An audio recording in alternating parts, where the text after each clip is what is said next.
নমস্কার, আমি সমিতা শাস্ত্রী। আজকে আবার আপনাদের কাছে এলাম নতুন একটা বিষয় নিয়ে আলোচনা করতে। খুবই গুরুত্বপূর্ণ বিষয় এবং আপনাদের যা দৈনন্দিন জীবনে অনেক কাজে দেবে সেরকমই একটা বিষয় হচ্ছে যে আপনারা কোন রঙটা পছন্দ করেন।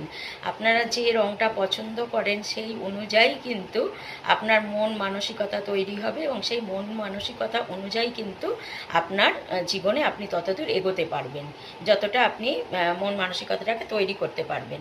এবার কথা হচ্ছে যে আপনি কোন রং পছন্দ করেন, সেই রঙের ওপর কিন্তু আপনার রুচিবোধ, আপনার বিবেকবোধ, আপনার কাজকর্ম সব কিছু কিন্তু নির্ভর করছে।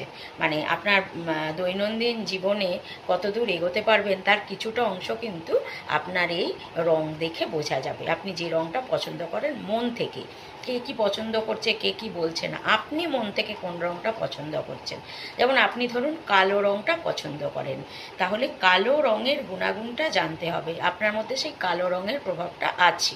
এবার যদি মনে করেন আপনি বললেন হ্যাঁ আমি কালো রং পছন্দ করি, তাহলে আপনার মধ্যে কি হবে, একটা নীরবতা, একটা শান্ত, একটা ধীর স্থির ভাব আপনার মধ্যে থাকবে, একটা সংযম ভাব বোধ থাকবে এবং আপনি সবসময় দুঃখতেই আনন্দ বেশি পাবেন। কালো হচ্ছে একটা দুঃখের প্রতীক। মানে আপনি যতই আনন্দ থাক, যতই ভোগবিলাস থাক, আপনি কিন্তু সেগুলোর থেকে একটু আলাদা, একটু স্বতন্ত্র থাকবেন এবং কি আপনি একটু একাকিত্বটাকে বেশি পছন্দ করবেন, একাকিত্ব বোধটা। কিন্তু আপনার মধ্যে কাজের দক্ষতা, কর্মদক্ষতা যেটাকে বলা হয় সেটা থাকবে, উদ্দীপনা থাকবে, প্রেরণা থাকবে, মানুষের প্রতি ভালোবাসা, সংবেদনশীলতা সবটাই থাকবে, কিন্তু সবটা ভেতরে থাকবে, কোনো কিছুর কোনো বাহ্যিক আড়ম্বর থাকবে না, যার ফলে মানুষ আপনাকে অনেকটাই ভুল বুঝবে।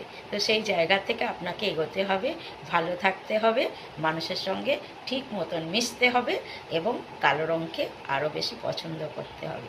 তো আজকের মতন টাটা।